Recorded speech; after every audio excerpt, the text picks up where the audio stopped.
Hey y'all, welcome back again to another episode of Healthy Design. Talking again about insulin resistance and what causes it. Today we'll go over some other hormones. We did a little bit with estrogen and testosterone last time, but we'll move into some other hormones this time and also talk a little bit about obesity. So, the first hormone that can actually lead to insulin resistance is, drum roll please, insulin. So, yes, the primary one is going to be insulin. The more insulin we have floating around, the more likely we are to become insulin resistant. So, it's basically it's like the insulin's constantly trying to send this signal. The cells get tired of it, so they become resistant to that signal. And so, for let's say initially insulin's released at this amount, and it gets this response. Once the cell becomes resistant, it's down here. Insulin has to release this amount to get that same response, and then eventually the insulin's releasing a lot, and we're not even getting the same response. So that's kind of how this process works. Um, so there are different things that can lead to increases in insulin, different medical conditions. One is an insulinoma. So that's a tumor on the pancreas that causes the pancreas to keep releasing insulin all the time. Another thing that could occur is hypothalamic obesity. And this is where there's damage to the ventromedial part of the hypothalamus. And so it ends up not being able to kind of regulate the vagus nerve. And so then, since that part of the hypothalamus is damaged, it can't control the vagus nerve, and the vagus nerve is telling the pancreas to keep releasing insulin. And so it does, it keeps pumping out more and more insulin all the time. We also see the same kind of thing when type 2 diabetic patients are given insulin. I understand the process or the thought pattern here is their blood sugar is high, so we're giving them insulin to help bring it down. But we're giving them more insulin than what their body can produce, which is going to lead to them becoming resistant to that, which is going to mean they're going to need a higher dose of insulin to get that same response, and a higher dose, and a higher dose, and a higher dose. So, yes, it helps to lower the blood sugar, but it could lead to more insulin resistance long term. You can also see this, so like a type 1 diabetic, they're not necessarily insulin resistant. They can become insulin resistant, but they're not insulin resistant to start with. Their body actually can't produce insulin. So they have an autoimmune condition where their body's attacking the cells of the pancreas that produce insulin and destroying them. Their body doesn't release enough insulin. And so very often they will need to take some insulin to help regulate things. There are some things that can be done via diet to help mitigate that issue and help decrease the amount of insulin they need. But if they're eating in a way and living a lifestyle in a way that requires more and more insulin, and so they're having to give higher doses of insulin to themselves to manage that, then they could become insulin resistant too. So it's, again, not how they start, but it is something that could happen kind of as an outcome of several different factors. But the most likely cause for insulin resistance and insulin levels being elevated is based on lifestyle factors. Diet and stress are two of the big issues here. And we'll kind of touch on this a little bit more as we go through this discussion today. So let's move on to some other hormones. Stress hormones. So we've got epinephrine. Epinephrine is released. It raises our heart rate, raises our blood pressure, helps to kind of give us some of that energy, get things moving. But if we have too much epinephrine for too long, it can lead to insulin resistance by itself. There was a study where they gave epinephrine infusions, and within 2 hours, insulin sensitivity had decreased by 40%. So now, hopefully, epinephrine's not meant to be one of those hormones that comes up, stays up for a long period of time. It's just meant to kind of come up and then come back down. And so if it does that, we're not keeping it too elevated for too long, and so we shouldn't have those issues. But this is where if we have that chronic stress and chronic elevation, then it could become a problem. The main stress hormone that everybody talks about and knows about is cortisol. And so cortisol, again, is trying to respond to a stress. So it's trying to get more blood sugar in our system so that we can use it for energy to either fight something off, run away from something. And so it's trying to do that while insulin's trying to bring that down. So they kind of fight against each other. But cortisol will win eventually. And that means that there's going to be higher levels of blood sugar, and then there's going to have to be higher levels of insulin to try to bring that back down. So that can lead to insulin resistance itself. The other problem with cortisol is it tends to lead to the storage of visceral fat, and that's not a good thing. We don't want that. Most of us don't want to have too much fat, period, but we definitely don't want visceral fat. Subcutaneous fat may not make you look wonderful or anything like that, but it doesn't have the same negative impact on health that visceral fat does. So we definitely want to try to avoid that. Thyroid hormones too, there's definitely a relationship there with insulin and thyroid hormones. So hypothyroidism will lead to fewer insulin receptors on the fat cells. So the pancreas will release or produce more insulin, trying to get those fat cells to respond to the insulin, basically. Because there's fewer receptors there, it doesn't respond as easily, so it's going to release more to try to make sure it gets the outcome that it's looking for. And so the fat cells will take up the insulin, but the insulin is able to also prevent those fat cells from going through lipolysis or going through fat loss and breaking down that fat. So that way you kind of have this kind of double negative coming in, but it doesn't make a positive. So we've got now the fat cells are responding to that insulin, so they're storing more fat, but the insulin's also keeping them from breaking down some of that fat and shrinking. That fat cell is going to keep growing. It's not going to be able to shrink in size. And then that could lead to some problems, which we're going to get into in a little bit. Hyperthyroidism is the other side, where the thyroid's overactive. And what we see here is that you can have up to 70% more insulin receptors on fat cells with hyperthyroidism. And so again, they're going to respond to the insulin. They're going to keep getting fatter and fatter and fatter. So they're going to keep getting larger. And then that kind of leads us into the obesity part that I said we would get to. And so we got obesity. Most people know, we kind of talk a lot about the two different shapes, pear shape versus the apple shape. And so with the pear shape, it's more fat stored in like hips, thighs, butt, things along those lines. And that tends to be more subcutaneous fat. We don't tend, men and women both, actually don't tend to have too much subcutaneous fat on their upper bodies. There's some exceptions to this, but in general, that seems to be the case. It's why, like when women get very lean, a lot of times it's their upper bodies get amazingly lean, have great abs, but they still have some fat and hips and thighs. Because that tends to be where they store, which makes sense, evolutionary standpoint, blah, blah, blah, or just for a childbirth standpoint, really. Whereas men tend to be known more for that apple shape, beer bellies.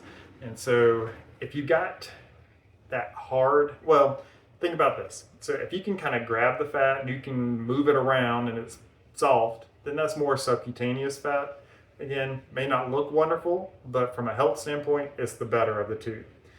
For a man who's got that beer belly, you can't grab that fat. His belly's big, but it's hard. And that's a lot of that visceral fat around the organs, and that's not a good thing. That's, again, it doesn't look good, but it's also much, much more damaging from a health standpoint. So insulin appears to tell the fat cells to store more fat, while it also prevents fat from leaving the cells via that fat breakdown we talked about just a little bit ago. And so for fat cells that are like muscle cells, you can have either hypertrophy or hyperplasia. Hypertrophy means that the fat cell just grows larger, or the muscle cell grows larger. Hyperplasia means you get an increase in the number of fat cells or an increase in the number of muscle cells. There is a little bit of research show that hyperplasia for muscles does occur in humans. There's not a lot, so that's still something that's kind of controversial and people will argue about. Definitely can happen with the fat cells. I don't think anybody argues about that or thinks that's controversial. So a lot of times what the fat cell will do is it'll actually try to become insulin resistant so that it doesn't get any bigger. It's kind of reaching that breaking point. Once a fat cell gets bigger too, or gets too big, different inflammatory factors are released, which can lead to other health issues as well. And so what we would prefer is to not have the fat cells get too big in the first place. So that's where that insulin resistance kind of comes in. They're trying not to store more fat. And then if the body could create new fat cells through that hyperplasia, that would be better. So yes, we'd have more fat and we may actually be fatter overall, but our insulin sensitivity would be better in that case. Um, Unfortunately, there's a few different things that can occur to kind of shift it against that to where the fat cell continues to get bigger and bigger and then release even more inflammatory cytokines. And so we have two different things that we'll talk about here. So one is 4-HNE or 4-hydroxynonenal and ceramide 1 phosphate or C1P. So both of these compounds will come together to try to make the fat cell continue to get larger and larger and larger. And so the 4-HNE, that occurs when you have a polyunsaturated fat and reactive oxygen molecules coming together and uniting. And then again, so we need that kind of oxidative stress for this to occur. The C1P tends to come more through inflammatory processes. But again, the consequence here is that it shifts the fat cell into that hypertrophy state versus the hyperplasia state. And this kind of comes into play. We talked a little bit last week about waist to hip ratio and different things, and how actually that Asian population in the study, kind of went against all those things. And so what we see there is like they don't tend to think what studies have shown is they don't tend to have that hyperplasia part. They have the hypertrophy part. So even though they may not be as big overall, their fat cells are full, and then that leads to the insulin resistance and those issues. Versus someone else maybe much larger than them, but because they're able to go more in that hyperplasia route and make new fat cells, they can get bigger while still being more insulin sensitive. That's a little hard to wrap your head around, that you can be bigger and kind of healthier in a sense. But again, there comes a certain point where that's not going to work. Things are just too full, and that insulin resistance is going to keep going up. And so it's not saying that, we're also not trying to say that as you get past a certain point, you're more insulin sensitive than you would have been if you were leaner. So we still want to try to keep our fat mass in check, meaning the range that's appropriate for us. Doesn't mean we all need to be walking around like a bodybuilder or fitness competitor about to get on stage. I'd actually say we never need to be that, because that when they're at that stage lean condition, they're actually at their unhealthiest. So we don't want to mimic that. But we don't have to be walking around at 10% body fat necessarily for a guy, or 15 for a female. That may not be the best thing for us. Maybe our range is 15 to 20 for a guy, and say 17 to 25 or 20 to 25 for a female. That's fine. It's not trying to say that we need to get leaner and leaner and leaner to be healthy. It's just saying we need to stay in that healthy range for us. We know at the high end of body fat and body fat percentage, it's not going to be good, and we don't need to get to the very low ends either. There's a nice middle ground. That's kind of where we want to stay. And so one of the things that can occur, we talked a little bit about fatty liver, and so in that case, when the liver gets fatty, it becomes insulin resistant, so it doesn't respond to insulin. And what it also does is it keeps releasing glucose, or it keeps releasing glucose that's stored. The glycogen that's stored in it keeps releasing that into the bloodstream. And so then insulin goes up trying to get that blood sugar out of the bloodstream, but the liver keeps releasing more glycogen into the bloodstream. So you kind of see that's a vicious process that just kind of keeps going and making the insulin resistance worse. And what we see when the ceramides, so that's kind of that bad fat, if there's inflammation, different things that occur, and it's that ceramides that are being stored in either the fat, or as the fat in liver, muscle, or the pancreas, it becomes problematic, or any other tissue. When it's just the triglycerides that are being stored, we don't seem to see these same issues. So fatty pancreas, we don't know really if this is an issue or not. It would make sense that it could be, considering that's the area where insulin is produced in the first place. So if it's not functioning well, because it's fatty, that seems like that would make a difference. But some studies do seem to suggest that, but it's not anything that people really, I guess, have found conclusive yet, and we'll say.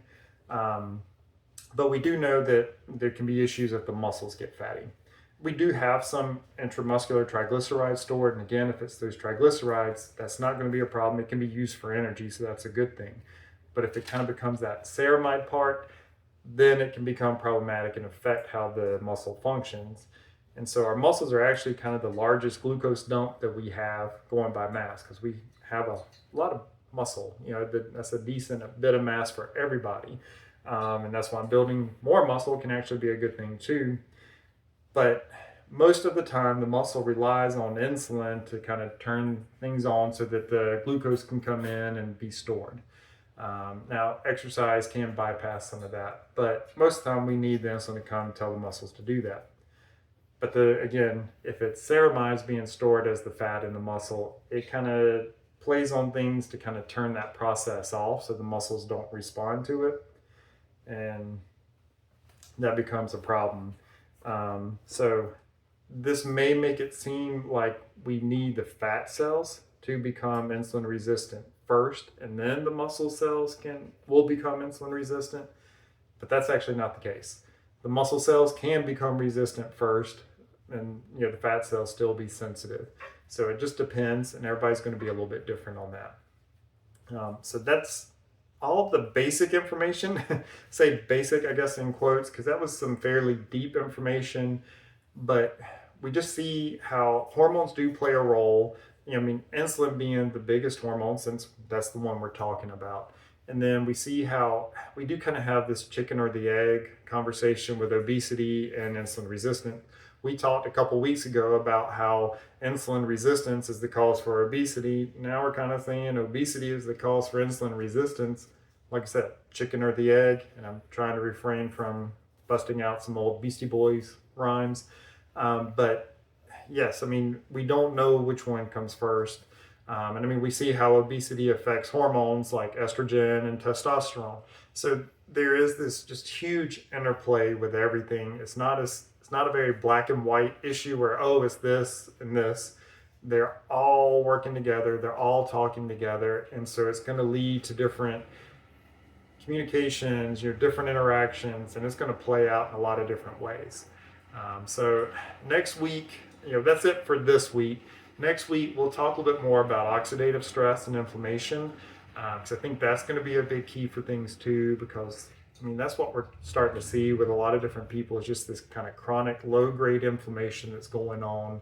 One thing, going back to the 4-HNE, the polyunsaturated fats like linoleic acid, that is the most abundant fat and most common fat found in processed foods and different things. So you can see how it's kind of easy to get. And then if we have those reactive oxygen species floating around, which we always do, there's some of that as a byproduct for energy production that can lead to these different issues. And so again, you kind of see how some of the lifestyle factors kind of creep into things and can make things worse. So I hope this wasn't too technical overall. I hope it makes some sense. If it doesn't, let me know. We'll try to clarify things. But I appreciate you guys watching. Thanks so much. Please like, subscribe, do all that fun stuff. Come here, Stormy. Do you want to come here? Oh, she's been playing this whole time. She's not going to let me grab her, I don't think. Come here. I'll try to get her on camera if she'll come over. But she has been playing. So here she is. So she's getting bigger. She is playing like crazy now, jumping and going after her toys. So she's feeling much better. Eyes staying open. She's just a sweet little thing. Hopefully she won't scratch me right after saying that too. But thanks again, guys, for watching. Hope you like seeing Stormy, and I will talk to you next time.